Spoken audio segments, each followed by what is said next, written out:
नमस्कार, आप देख रहे हैं पॉलिटिकल पंचायत। आज बात कर रहा हूं जोधपुर में हुए उस जघन्य हत्याकांड की जिसने जोधपुर ही नहीं बल्कि पूरे राजस्थान को दहला कर रख दिया। एक महिला जिसका नाम अनीता चौधरी, पेशे से ब्यूटिशियन, और उसका शव मिला 12 फीट नीचे 6 टुकड़ों में।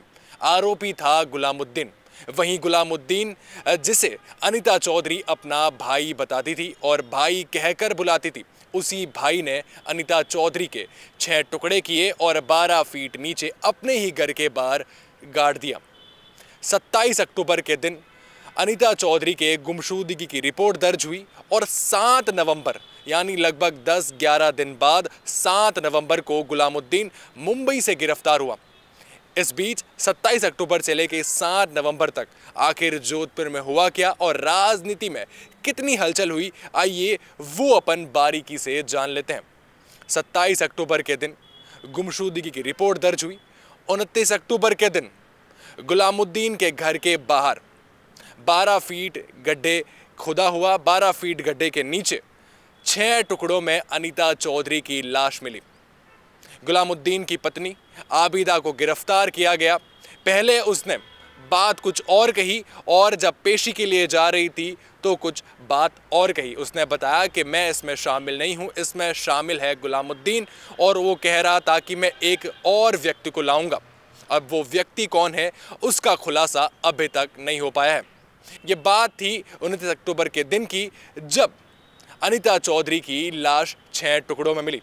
उसके बाद पता चला कि 30 अक्टूबर के दिन जो आरोपी है गुलामुद्दीन, वो अहमदाबाद शाहीन बाग में उतरा है। वहां से वो मुंबई चला गया और मुंबई उसके लिए नई जगह नहीं थी, क्योंकि 2005 में भी आरोपी गुलामुद्दीन वहां रह चुका था।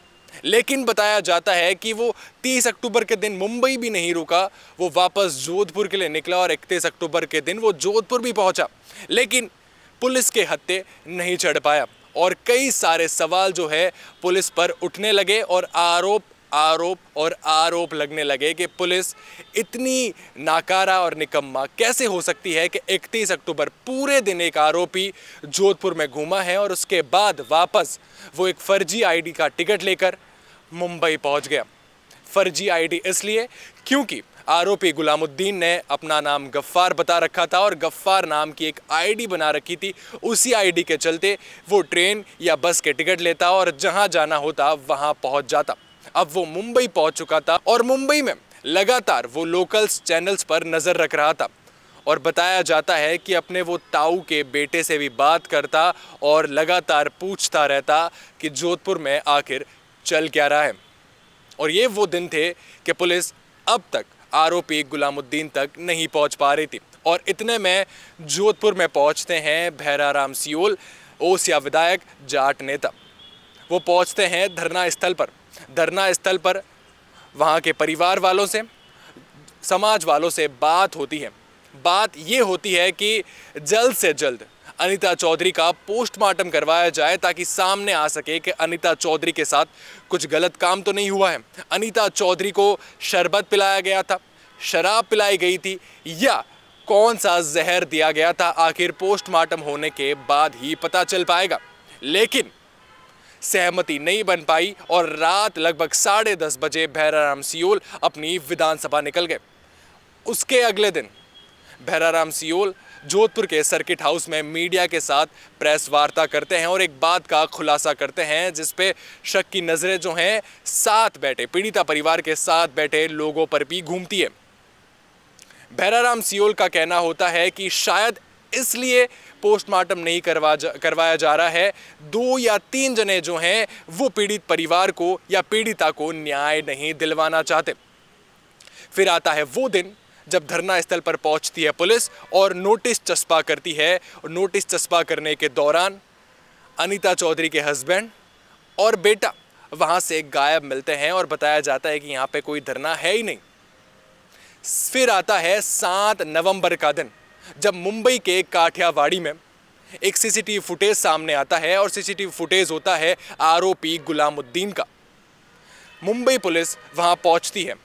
ट्रैफिक ज़्यादा होने के कारण एक्टिवा का सहारा लेना पड़ता है और ज़्यादा होने के कारण, संकरी गलियां होने के कारण मुंबई पुलिस और जोधपुर पुलिस जो लगातार वहां पर डेरा डाले हुई थी पिछले 10 दिनों से, वो भी उस आरोपी के पीछे पीछे दौड़ पड़ती है और वो आरोपी मुंबई पुलिस और जोधपुर पुलिस के हत्थे चढ़ जाता है। इस पूरी अगुवाई कर रहे थे जोधपुर के निशांत भारद्वाज जी। 7 अक्टूबर को पकड़ा गया आरोपी 8 अक्टूबर के दिन जोधपुर लाया जाता है और बताया जाता है कि उसने कई ऐसे नाम लिए जो नामचीन लोग हैं जोधपुर के, लेकिन फिर आरोपी गुलामुद्दीन उन बातों से मुकर जाता है।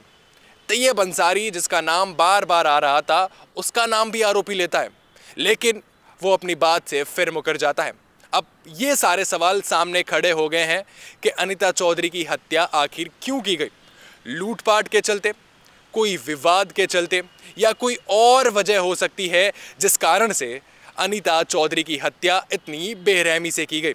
अब ये सारे सवाल चंद दिनों में मीडिया के सामने आएंगे, आपके सामने रखे जाएंगे। ऐसी हर जानकारी के लिए आप पॉलिटिकल पंचायत के साथ जुड़े रहिएगा।